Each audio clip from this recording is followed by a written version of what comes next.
सतयुग में व्यक्ति की उम्र होती थी लाख वर्ष। कितनी होती थी? लाख वर्ष होती थी। और त्रेता में कितनी हो गई? 10,000। और इससे पहले कोई मरता ही नहीं था। और द्वापर में आए,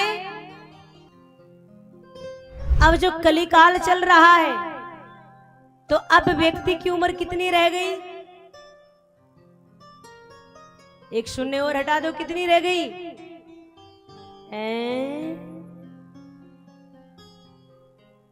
100 वर्ष।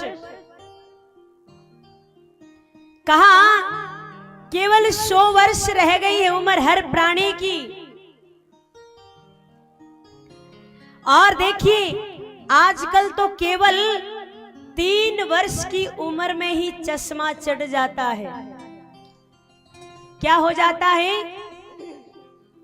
3 वर्ष की उम्र में ही चश्मा चढ़ जाता है। और 16 वर्ष की आयु में बाल सफेद हो जाते हैं। और सुनिए, ये सब हो रहा है, इसका मतलब क्या है? कलयुग ही तो है। कलयुग अपना असर दिखा रहा है।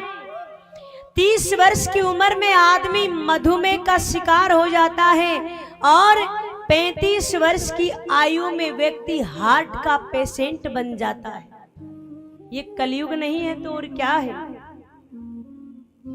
कहा तो बताइए क्या करना चाहिए? फिर कुछ तो करना चाहिए। तो कहा कि श्वास श्वास पर कृष्ण भजी, और व्यर्था श्वास जनी ना खोए, और ना जाने या श्वास की आवन हो या ना हो।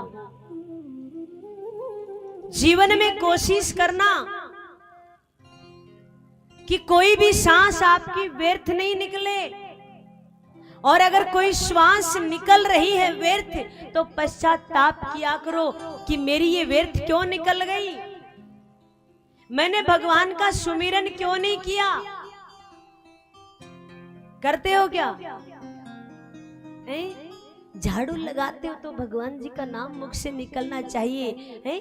खाना बना रहे हो, भोजन बना रहे हो तो भगवान का नाम मुख से निकलना चाहिए। और भगवान का नाम लेते लेते अगर आप भोजन बनाएंगे तो वो भोजन ना होकर वो एक प्रसाद बन जाता है।